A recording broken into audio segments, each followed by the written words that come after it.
Hello and welcome to Mr. E's Watch Reviews. I'd like to thank everybody for tuning in, checking in with us. Um, Normally I wait till the end to say all this stuff, but uh, if you don't mind, hit the like, subscribe, hit the notification bell, maybe join the memberships. I've had some absolute insanity going on in here, or going on around here lately. For those of y'all who know, Kitty over Watches and Kitty is my girlfriend. Basically, her mom had a stroke last weekend. It really messed her up. But 2 weeks before that, she had had surgery to have a mass removed. The mass turned out to be a 10-pound tumor, and basically she's got stage 4 ovarian cancer. So, yeah. So any of y'all that watch Watches and Kitty, please go over and let her know that y'all are there and whatnot. Yeah. Basically, her mom's been given like 6 to 9 months max. Yeah.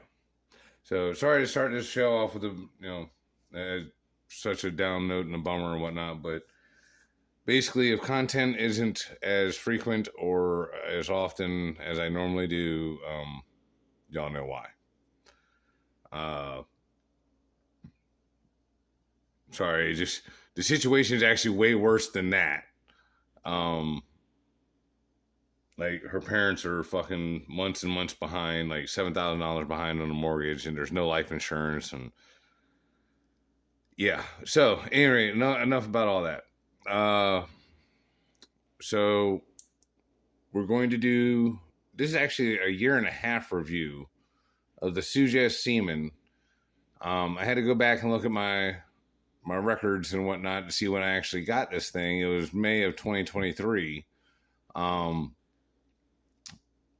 This watch actually came in number 3 of my all-time favorite Submariner homages, and which ones I think are the best. This actually beat out the Chronos and the San Martin. Now, one thing I will say, the Chronos and the Sugess both have an on-the-fly adjustment that works just right. I would dare say if this isn't the exact same bracelet that's on a Jeanneau, it's made by the same people. The Jeanneau bracelet does seem to be just a cunt hair better quality, but it's really, really like I said, it's a cunt hair. It's super close. But as you can see, this watch gets a lot of wear and tear time. You know what I'm saying? Like this is, other than my Jeanneaus, this is probably one of my absolute favorite watches to wear. This is like the Cookie Monster setup with the blue bezel, black dial, which I like that. I would have preferred it been the Smurf version. I do have the Smurf version in the San Martin, and we can bring that one out and just compare the two. But, you know, as you can see, like I said, I have been able to full send this watch, and I mean, it still works great, still runs great. Bezel action still nice. Sorry.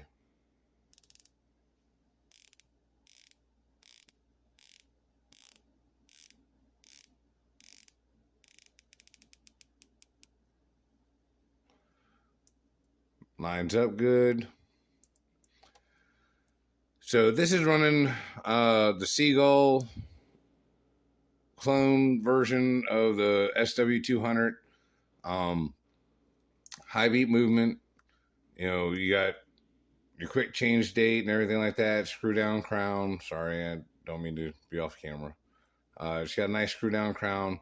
The crown on this is actually a good size. It's easy to grip. The crown guards, you know, fit nice, so it protects the crown quite well. Excuse me. Pop that out. You know, and the winding action, very, very smooth. Like very buttery smooth. It feels almost exactly like my SW200 in the Jeanneaus. Um, One thing that they did do here on, like you see how this is kind of sloped down a little bit, even though it's got male end links. There's a little bit of curvature to the end here. And again, like the bracelet quality on this thing is just excellent. I mean, everything fits exactly right. Sorry. Everything fits exactly like it should. It's nice and smooth. It's flush here at the top. Actually, I take that back. It's just, you can barely feel the lip. But either way, all the brushing is very nice. It is held up quite well. Like I said, I've had this watch a year and a half or so. Let's throw it on the time grapher. And again, I haven't had it on the time grapher in quite a while, so we will see how good it's running. I don't know.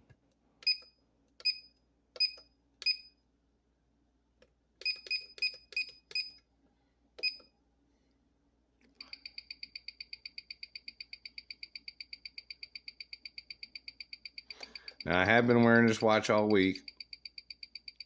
It may be magnetized because I was using a couple of the other guys as tools, and they've got electric, or they got a big magnet on the bottom of their batteries on like their air ratchets, not air ratchets. They're electric 3/8 ratchets from Milwaukee and stuff like that. And we can just double check it here in a second, but we won't let it run.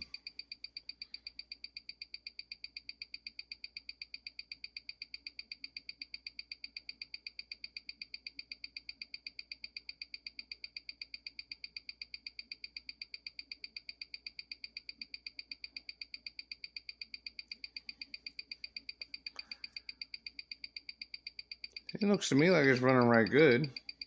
Beat error is where you about want it. Now that it's calmed down after being flipped and flopped around and everything else. Looks like we're calming down to the nice cost range.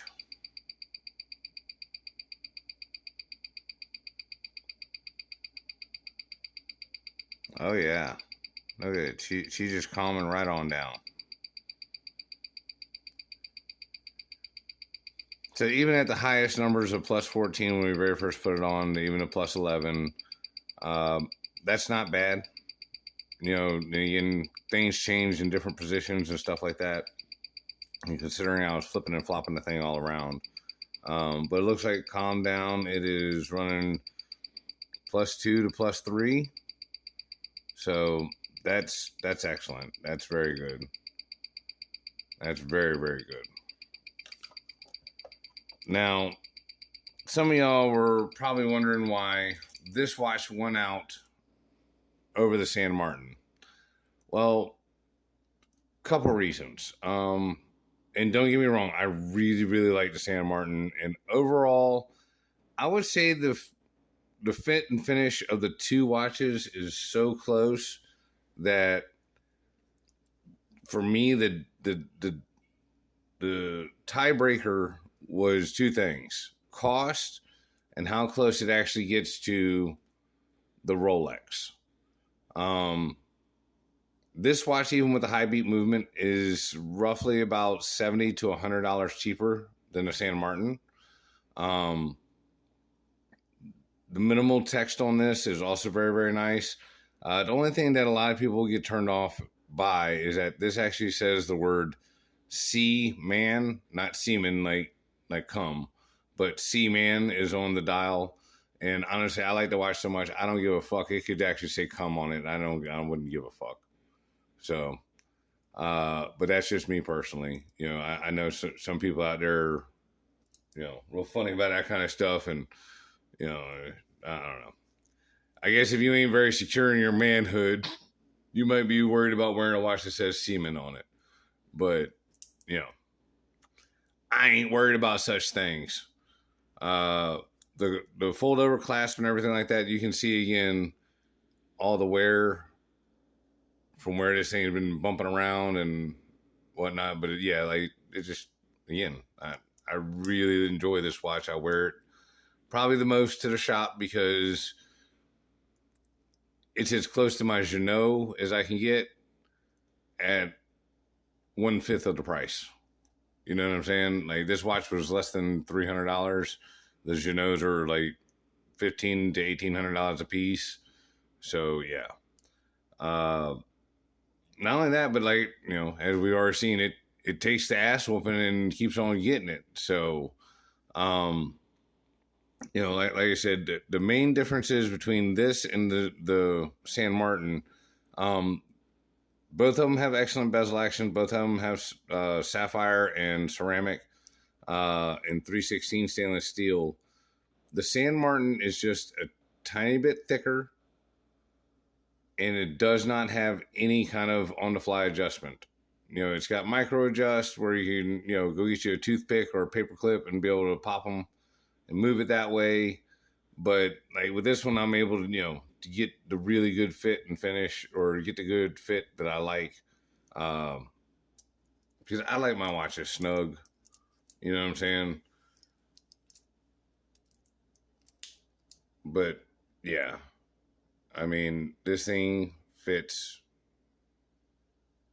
just about as good as my Geno's. Like, if you can't afford the Jeanneau and you want the next best thing, this would be as close as you could get to it. And again, this has got the slightly thicker lugs, like the newer style cases, but this is still a 40 mil. The SN019 from San Martin that I have, it's actually a 41 and has 21 mil lug width, which is another reason why I prefer this one over that one.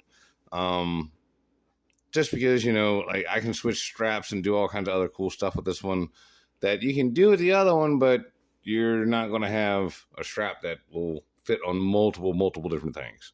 But yeah, I mean, it's no secret. Zeb over on the Watcher had talked to somebody over at Sugess, and Sugess basically uses super cloned cases and dials and everything but the movement. They don't use a super clone movement. They use their own clone of the SW200, which, like I said, and like we showed you, runs great and high beat. So no real need for the super clone movement. But yeah, like a lot of the super clones out there, $600 to $800, depending on where you're looking. You can get the same thing. It just ain't going to say Rolex on it. So I would suggest go this route before spending double that on a super clone that you're not going to be able to get a warranty or anything with. Sugess has always stood behind their products. I had a problem with my Panda Daytona, and they fixed that right up for me. They took care of it, no problem. And we'll do the quick specs on this thing again.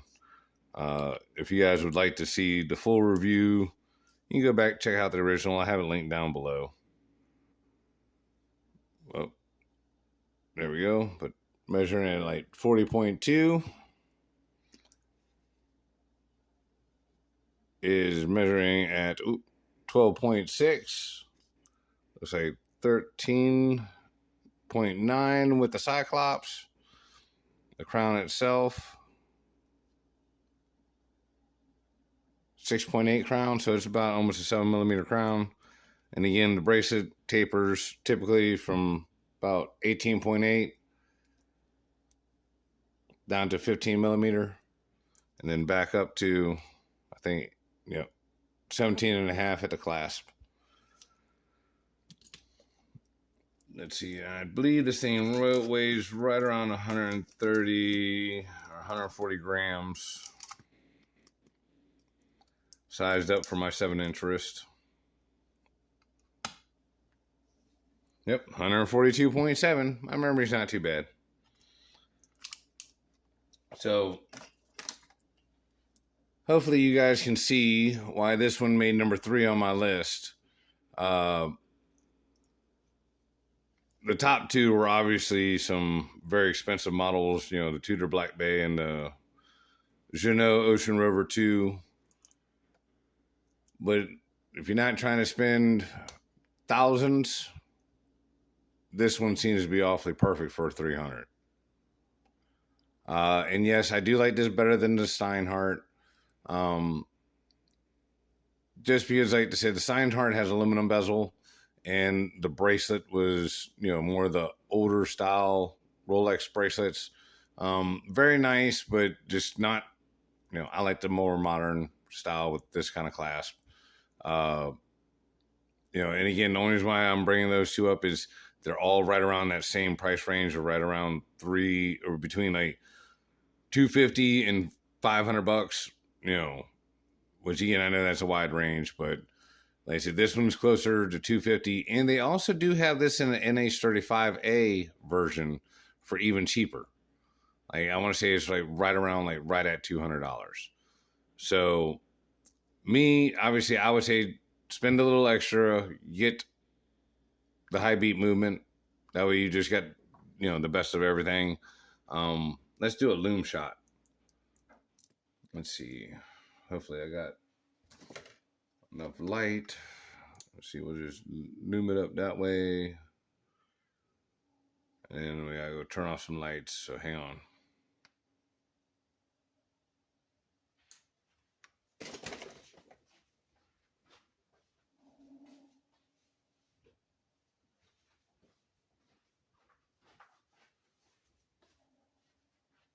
All right, here we go. Oh, hang on. Let me turn off this other thing. Daggone it. It's just too bright.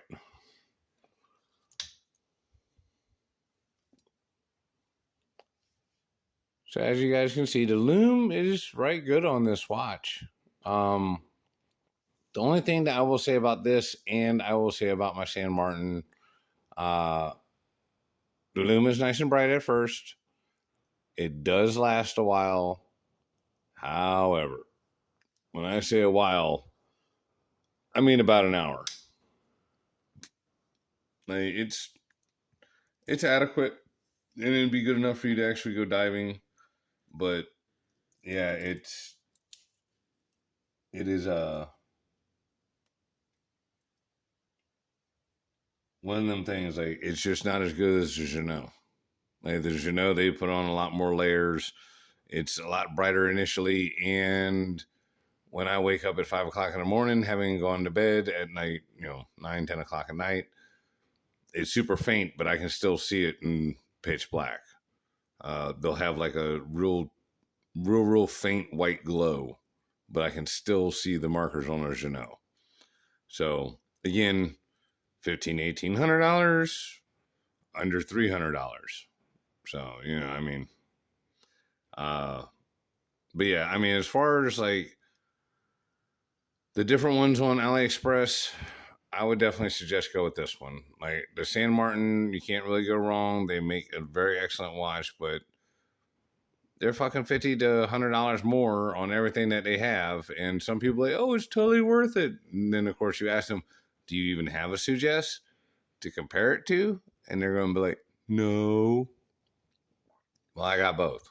So, I'll be doing the 2-year review on the SN019. Again, it's one of my, favorite watches because it's all blue and I wear the shit out of it too. But when I go to the box and the two of them are sitting side by side, I have a tendency to grab this one first. And like I said, it's slightly lighter, slightly thinner, and it's got the on-the-fly adjustment. So, at any rate, thank you guys for watching. Please check out my other videos. Check out my live video that I just did last weekend, where I'm talking about the list of homages and everything like that. I'll put a link to it down in the description. And like I said, please, like, subscribe, join the memberships, because God knows I could use some fucking help right now with some money. And it just, like I said, with the situation with Kitty's mom and stuff like that, and her dad, they ain't got no money. So I'm probably going to have to wind up, selling something, selling a car or some shit. I don't know, to fucking maybe pay for her mom's funeral. Yeah.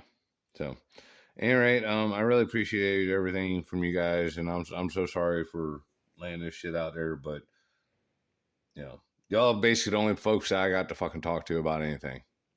You know what I'm saying? Which I know is kind of fucked up in this world that it's like that, but yeah, you know. And see, y'all the best people to talk to because y'all motherfuckers don't talk back. So, I mean, I know y'all answer me in the comments, but you get what I'm saying. Like, I can just stand here, talk to my phone, and act like y'all was fucking talking back and give me answers and shit. So, anyway, I really appreciate the fuck out of y'all, and I'll talk to y'all later. Bye.